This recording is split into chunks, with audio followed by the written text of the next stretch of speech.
So hello everyone, ICT virtual classes में आपका स्वागत है। तो लास्ट की क्लास में हम लोगों ने रजिस्टर, कॉम्बिनेशन, सीरीज, पैरेलल सब जान लिया था और अब हम आज बात करेंगे heating effect of electric current की।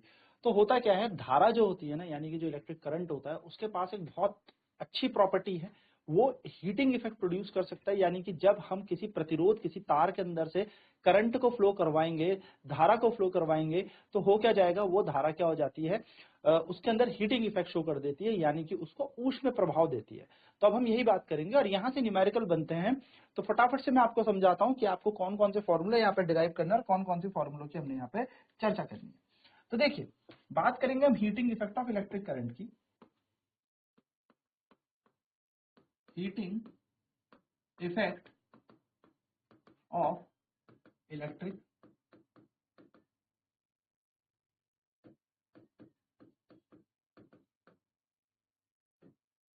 करंट, यानी कि धारा का ऊष्मीय प्रभाव।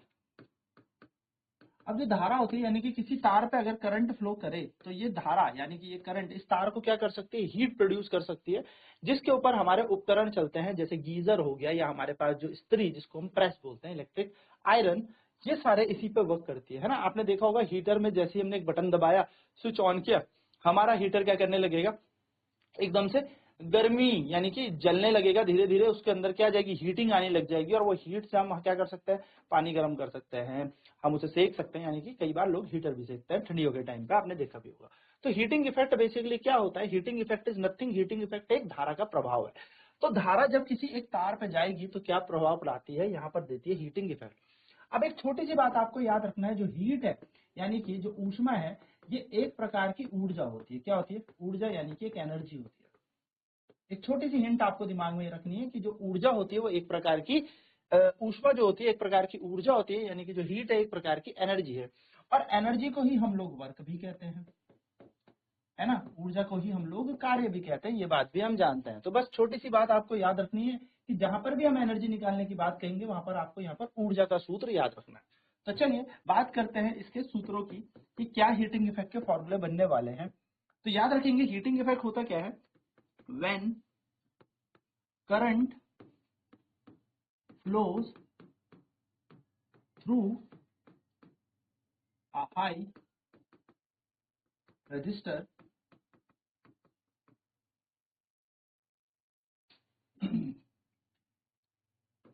it produce heating।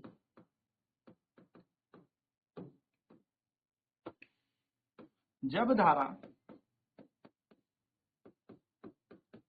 एक उच्च प्रतिरोध में प्रवाह करती है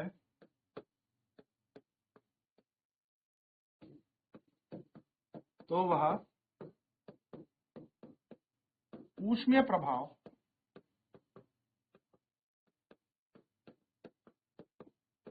देती है, और इसी प्रक्रिया को हम क्या कहते हैं, धारा का ऊष्मीय प्रभाव। ना बात कर लेते हैं, जैसे कि मैंने आपको बताया है कि वर्क को ही एनर्जी कहते हैं, यानी कि हमें कार्य ही ऊर्जा बताएगा, यानी कि कार्य को ही हम क्या ज्ञात करेंगे, ऊर्जा के रूप में ज्ञात करेंगे। ये बात आप ध्यान में रखिएगा। तो क्या इसके सूत्र होते हैं, बात करते हैं हीटिंग इफेक्ट।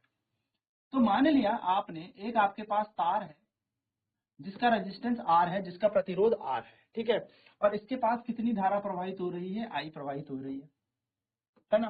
तो अगर मैं बात करूं कितना वोल्टेज यहाँ पे होगा, तो V वोल्टेज होगा। अब वोल्टेज का फॉर्मूले की बात करें तो हमें पता है, वी नो दैट,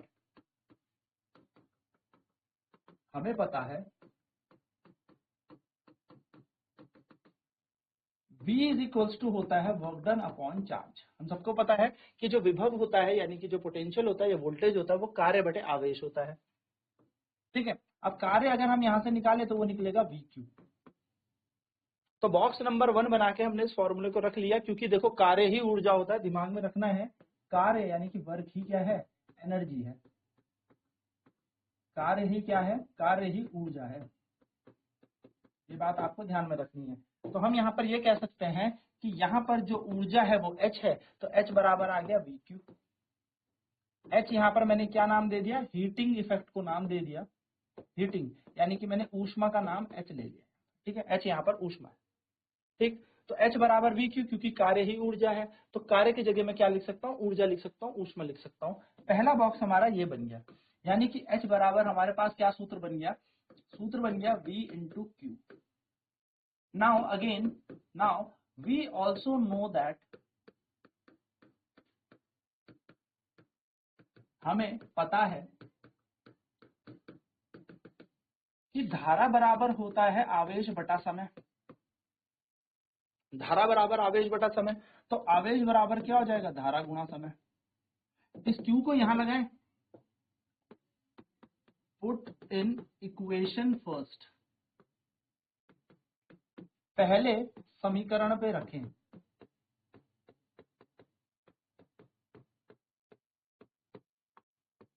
अब जैसे इसे पहले समीकरण में रखेंगे तो H बराबर क्या आ जाएगा, V, और Q की जगह क्या रख देंगे हम, IT, तो VIT। ये बन जाएगा दूसरा बॉक्स, यानी कि दूसरा समीकरण। ठीक, दो फॉर्मूले हमारे यहाँ पे बन गए। तो जल्दी से इसे नोट करें कि धारा का ऊष्मा प्रवाह होता क्या है, और फिर हम आगे की चर्चा कर रहे हैं, आगे इसके पूरे फॉर्मूले बताएंगे और इस पर क्वेश्चन भी करेंगे। नेक्स्ट हमने यहाँ पे क्या लिखा कि आई करंट फ्लो कर रहा है किसी आर रेजिस्टेंस जिसके पास वोल्टेज V है, तो V बराबर W अपॉन Q होता है। W को हम क्या कहते हैं, कार्य, और कार्य ही ऊर्जा होती है, यानी कि वर्क इज एनर्जी। तो हमने इस वर्क की जगह क्या लगा दी, हीट लगा दी, क्योंकि हीट भी एक एनर्जी है। तो हमारा फॉर्मूला बन गया H बराबर VQ। ठीक है, जल्दी से इसे नोट करेंगे। नेक्स्ट हमने यहाँ पे क्या किया, H is equal to V Q फॉर्मूले वापस बॉक्स को लिया है, और नाउ हमें पता है हमने क्या लगाया, करंट का जो सूत्र होता है, यानी कि धारा का जो सूत्र होता है वो होता है आवेश बटे समय, यानी कि current is rate of flow of charge. तो Q बाई टी हमने यहाँ पे लिया, तो Q की अगर हम वैल्यू निकालेंगे तो it will be I into T. भैया ये I यहाँ मल्टीप्लाई हो जाएगा T के साथ, तो Q की वैल्यू निकल जाएगी IT, और इस Q की वैल्यू को उठा के यहाँ लिख देना है। तो H की जगह H रहेगा, इक्वल टू की जगह इक्वल टू है, V की जगह V है, और Q की जगह क्या आ जाएगा, I इंटू टी, जो कि हमारा दूसरा सूत्र बन जाएगा हीटिंग इफेक्ट का। तो H is equal to V Q, H is equal to VIT। और अभी हम बात करते हैं आगे के समीकरण की। ना अब यहाँ पे हम दूसरे सूत्र लिखते हैं, H इजिकल टू हमने निकाला VIT, जो कि हमारा बॉक्स 2 था, यानी कि समीकरण 2 था। अब हम यहाँ करेंगे apply Ohm's law, applying Ohm's law.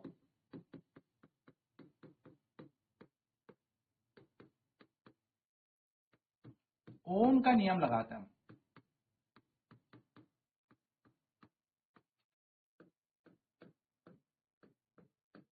ओम के नियम अनुसार V बराबर क्या होता है, IR होता है, सबको पता है। अब V की जगह ये चिपका दो यहाँ पे, तो V बराबर IR पुट इन इक्वेशन 2, है ना। अब हम क्या लगाएंगे, दूसरे समीकरण में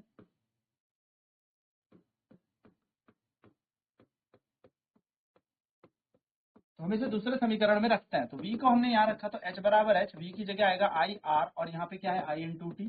तो H बराबर बन जाएगा I का स्क्वायर RT। ये हमारे पास यहाँ पर क्या बन गया, तीसरा समीकरण बन गया।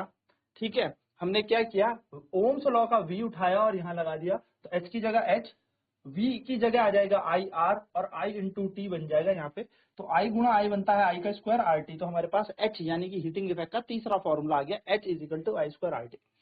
अब आपको जो भी फॉर्मूले में ना चीजें दे रखी होंगी, आपको वो उठा के रखते जानी है, एंड आपके पास फाइनली क्या मिलता जाएगा, आपको आंसर मिलता जाएगा, आपका न्यूमेरिकल उस हिसाब से बन जाएगा। ठीक है, तो इसे नोट करें, एंड इस सूत्र को अगेन लेते हैं, इस बॉक्स नंबर 3 को, H is equals to I square RT। फिर से ओम्स लॉ लगाते हैं, अप्लाइंग ओम्स लॉ।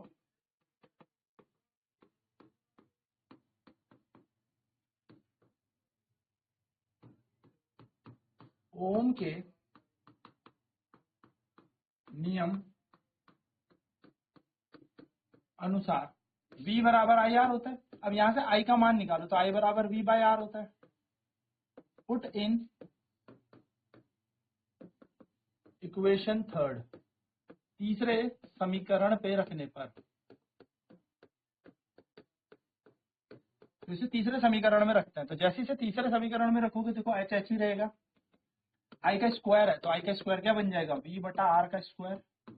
यहाँ पे है R और यहाँ पे है T, तो ये बन जाएगा V का स्क्वायर बटा R का स्क्वायर। यहाँ पे आ जाएगा R, यहाँ पे आ जाएगा T, R से एक R कट गया, ये बन जाएगा V स्क्वायर बटा R इंटू टी, है ना। यानी कि हीटिंग इफेक्ट का एक फॉर्मूला और मिल गया है, which is v square upon r into T, खत्म कहानी। आपके बन गए चौथा समीकरण। तो हमने क्या क्या समीकरण यहाँ पे लिखे हैं जरा गौर दें। हीट यानी कि ऊष्मा जो होती है वो v q के बराबर होती है, वही v i t के समान भी होती है, वही हमारे पास i स्क्वायर r t के बराबर है, वही हमारे पास v square upon r into T के समान है। ये हमारे पास हीटिंग इफेक्ट के फॉर्मूले। क्योंकि ये ऊष्मा है और ऊष्मा ही ऊर्जा होती है तो इन सब की इकाई होगी जूल। जूल इनकी इकाई होगी, याद रखिएगा। जल्दी से सारे समीकरण लिख ले फटाफट से।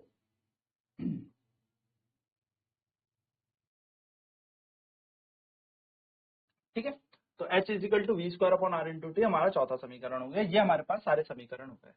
अच्छा, कई बार यही समीकरण ना इस तरीके से भी लिखे रहते हैं, तो घबराना मत।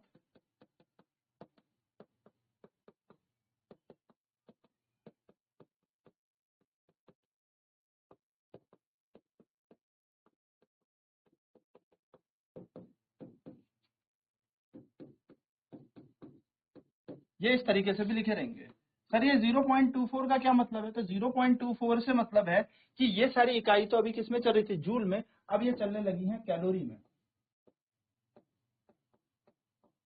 ठीक है, कैलोरी में ये चलने लगी है, तो इसलिए हम इसको यहाँ पर 0.24 लिखते हैं। ठीक है, आपको ये याद रखनी है कि अगर कैलोरी में आई तो 0.24 अगर यहाँ पे लिखा है तो ये समीकरण खराब नहीं है, समीकरण सही है, बस जूल को किसमें बदल दिया है? कैलोरी में बदल दिया है। नोट करेंगे फटाफट इसे। तो ये थी हमारे पास हीटिंग इफेक्ट। तो हीटिंग इफेक्ट हमने क्या जाना? हीटिंग इफेक्ट हमने ये देखा कि बेसिकली इसको हम joules law of heating effect कहते हैं।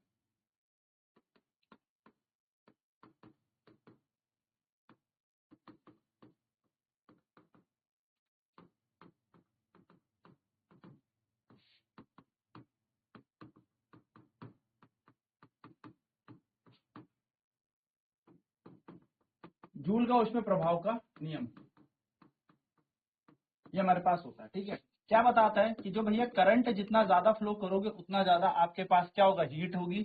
जितना ज्यादा प्रतिरोध आपके तार का है उतना ज्यादा आपके पास ऊष्मा आ जाएगी, और जितना ज्यादा समय तक आप इसको प्रवाहित करते रहोगे उतना ज्यादा हमारे पास क्या आ जाती है? ऊष्मा आ जाती है। हालांकि तीनों फॉर्मूले यानी कि जितने भी हमने यहाँ पे फॉर्मूले लिखे हैं 1 2 3 4, ये चारों के चारों हीटिंग इफेक्ट के ही हैं, ये ऊष्मा प्रभाव के ही हैं। लेकिन बेसिकली हम यहाँ पर इसको समझ के चल रहे हैं क्योंकि आई स्क्वायर क्या कहता है कि जितनी तेज जितनी देर तक आप धारा बहाओगे उतना ज्यादा हमारे पास क्या आएगी? हीट आ जाएगी। जितना ज्यादा प्रतिरोध होगा धारा, सॉरी जितना ज्यादा रेजिस्टेंस होगा तभी जाके हीट आएगी, और टाइम जितनी समय तक आप क्या करते रहोगे? धारा को प्रवाहित करते रहोगे यानी कि करंट को फ्लो करते रहोगे तो हीट आएगी। तो ये यहाँ पर हमें बताता है। नाउ यहाँ से एक बात समझ में आती है कि अगर किसी तार का प्रतिरोध हम बढ़ा देते हैं तो उसके अंदर ऊष्मा बढ़ जाती है। इसीलिए that's why alloys are used for making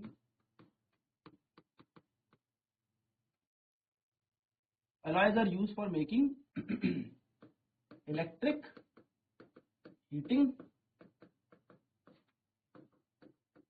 devices।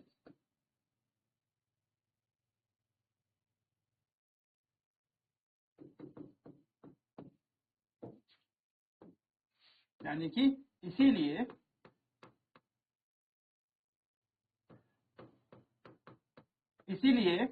इसलिए मिश्रित धातु को या मिश्रित धातुओं से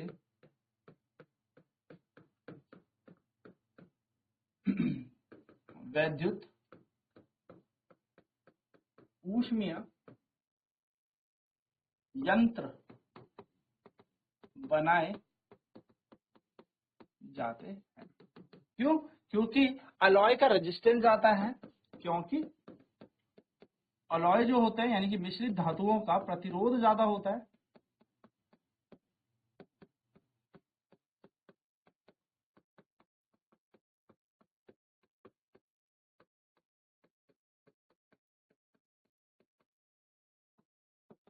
तो मिश्रित धातुओं का प्रतिरोध ज्यादा होता है, रेजिस्टेंस ज्यादा होता है, जिसके कारण वो हीटिंग इफेक्ट शो करते हैं फॉर दिस फॉर्मूला।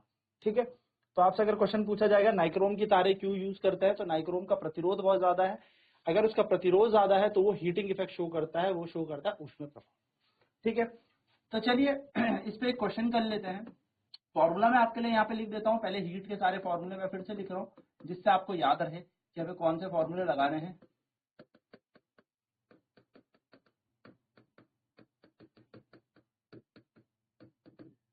ठीक है, क्वेश्चन है कि एक तार का रेजिस्टेंस हमें 10 ओम दे रखा है, समय जो है 1 मिनट तक हमने क्या किया, करंट को प्रवाह कराया और धारा का मान है 2 एम्पियर।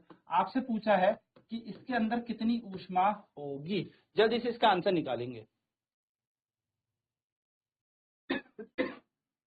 देखिए हमें यहाँ पर क्या क्या दिया है, आर दिया है, टी दिया है, आई दिया है, तो हमें ऐसा फॉर्मूला ढूंढना है जिसमें आर आई टी हो। आर है, आई है, टी है, हमें यही वाला फॉर्मूला लगाना है। तो हीट कैसे निकाली जाएगी, आई स्क्वायर आर टी से।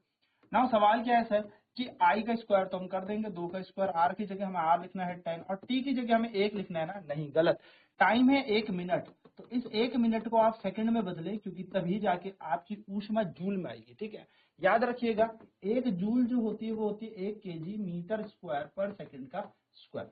ये आपकी 1 केजी मीटर स्क्वायर पर सेकंड स्क्वायर हमारी जूल के अंदर होती है। तो जूल के अंदर जो समय होता है वो सेकंड में कंसीडर किया जाता है, यानी कि सेकंड में हमें इसे परिवर्तन करना पड़ेगा। 1 मिनट में 60 सेकंड, तो हम यहाँ पे लगा देंगे 60। एच बराबर आ जाएगा 2 दूनी 4 गुणा 10 गुणा 60, 600 गुणा 4 और 6 जब होता है 24, तो 2400 जूल, या फिर आप इसको कह सकते हो 2.4 into 10 to the power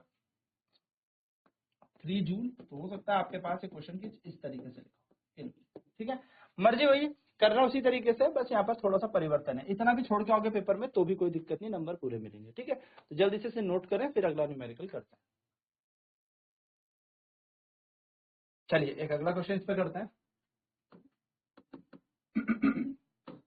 voltage आपको दे रखा है 220 वोल्ट, करंट आपके पास फ्लो कर रहा है 20 एम्पियर। ठीक है, टाइम आपको दिया है 2 मिनट के लिए। आपसे पूछा है हीटिंग इफेक्ट बताएं। तो हमें क्या क्या दे रखा है, हमें V दे रखा है, हमें I दे रखा है, T। तो हम पहला सूत्र लगाएंगे VIT वाला। तो VIT लगाएं क्योंकि सूत्र हमें याद है। हम बार बार ना सूत्र लिखेंगे भी, ठीक है, जब भी हमें लगाना होगा VQ, VIT, I square RT, V square upon R into T, ये सारे सूत्र हमारे पास है। तो हम लगाएंगे यहाँ पे दूसरा वाला। ठीक है, VH इजिकल टू VIT। तो H ऐसी रहेगा, V की वैल्यू है 220, I की वैल्यू है 20 एम्पियर और टाइम दे रखा है हमें 2 मिनट, मिनट को बदल लो सेकंड में।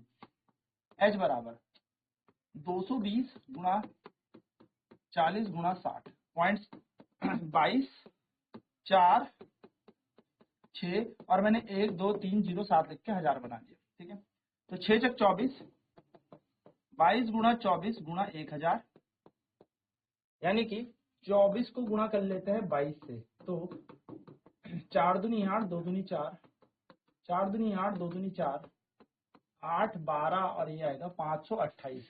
तो ये बन जाएगा हमारे पास 528 गुणा 10 की घात 3 जूल, जिसको हम क्या लिख सकते हैं 528 किलो जूल। तो इतनी ऊष्मा हमें मिलेगी यहां से जब हमारे पास 20 एम्पियर धारा 220 वोल्ट बैटरी से 2 मिनट के लिए किसी एक तार पे चलती है। ठीक है, जल्दी से इसे भी नोट कर लें।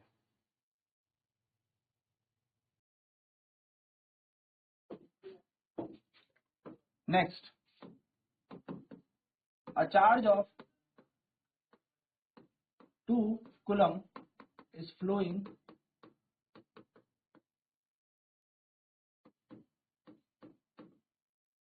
through a circuit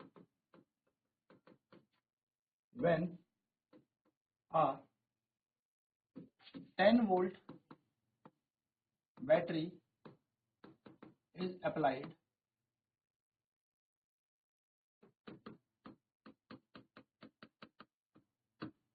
Find the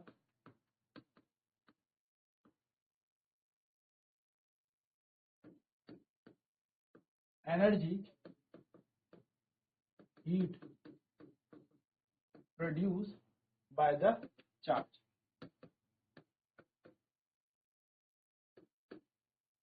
heat produce in the circuit.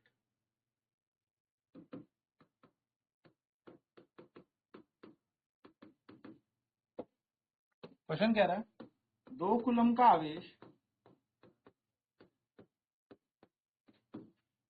10 volt की बैटरी, तो मैं कह सकता हूं 2 कूलम का आवेश एक परिपथ में 10 वोल्ट की बैटरी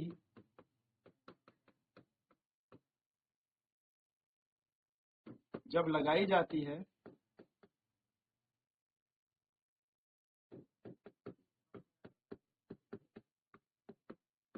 तो प्रवाह करता है।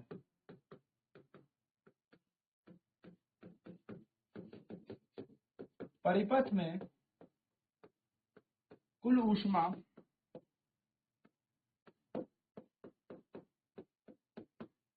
कितनी